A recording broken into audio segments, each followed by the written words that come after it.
Hi guys, 2 நாளாக packing வீடியோவே போடலைங்க. ரம்ஜான் வந்துடுச்சு, அதனால் கொஞ்சம் பிஸி, அதனால தான் போடலை. இப்போ நான் பேக் பண்ண போகிறது இந்த ட்ரை ஃப்ரூட் ஜார் தாங்க. இது முதல்ல நம்ம வீடியோலலாம் பார்த்துருப்போம். இந்த ஜார் தான் நமக்கு ஆர்டர் வந்திருக்கு. ஸோ இதுதான் நான் பேக் பண்ண போகிறேன். முதல்ல எடுத்து நான் செக் பண்ணி எல்லாம் பார்த்துக்கிட்டேன். நல்லா தான் இருக்குது, எல்லாமே எதுவுமே டேமேஜ் கிடையாது, எல்லாமே சூப்பராக இருக்குது. இந்த ஜார் பார்த்தீங்கன்னா பிளாஸ்டிக் ஐட்டம், அதனால் நான் இந்த ஒயிட் கவர் வச்சு தான் பேக் பண்ண போகிறேன்.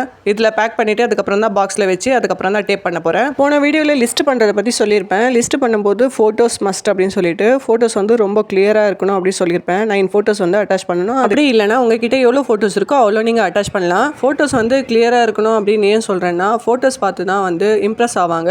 ஃபோட்டோஸ் கிளியராக இருந்தால் அது பார்த்து வாங்குறது வந்து ஒரு ஃபஸ்ட்டு சான்ஸ் அப்படின்னு சொல்லலாம். அதுக்கப்புறம் தான் ப்ரைஸ் பார்ப்பாங்க. ப்ரைஸ் பார்த்துட்டு அதுக்கப்புறம் கஸ்டமர்ஸ் வாங்குறதுக்கு நிறைய சான்சஸ் இருக்குது. அதனால் ஃபோட்டோஸ் வந்து கொஞ்சம் கிளியராகவே நம்ம அட்டாச் பண்ணால் ரொம்பவே நல்லாயிருக்கும்.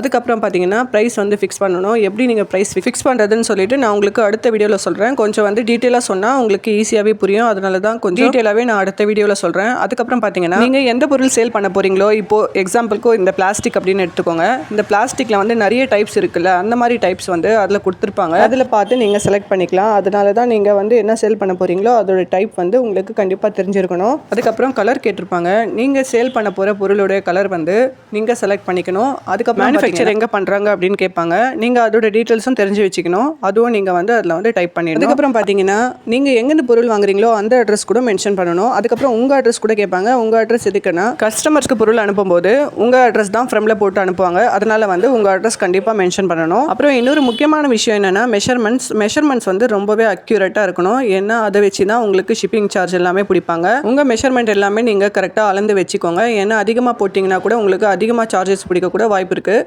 இல்லைனா ரொம்ப கம்மியாக போட்டிங்கன்னா கூட அதுக்கும் ஃபைன் நீங்கள் கட்ட வேண்டியதாக இருக்கும். அதுக்கெல்லாம் தான் மெஷர்மெண்ட் வந்து கண்டிப்பாக ரொம்பவே அக்யூரேட்டாக போடுங்க. அதுக்கப்புறம் பார்த்தீங்கன்னா உங்கள்கிட்ட எவ்வளோ குவான்டிட்டி இருக்குது அப்படின்னு சொல்லிட்டு நீங்கள் வந்து அதில் மென்ஷன் பண்ணணும். குவான்டிட்டி வந்து எவ்வளோ இருக்கோ அவ்வளோவே போடுங்க. அதிகமாக போட்டிங்கன்னா உங்களுக்கு அதிகமாக ஆர்டர்ஸ் வரும்போது உங்கள் கையில் அந்த பொருள் இருக்காது. அதுக்கப்புறம் உங்களுக்கு தான் கஷ்டமாயிடும். இன்னொரு முக்கியமான விஷயம் வந்து ஷிப்பிங் வந்து அதிலே கேட்பாங்க. உங்களுக்கு ஆப்ஷன் கொடுப்பாங்க, ஈஸி ஷிப்பாக இல்லை வந்து செல்ஃப் ஷிப்பாக அப்படின்னு சொல்லிட்டு.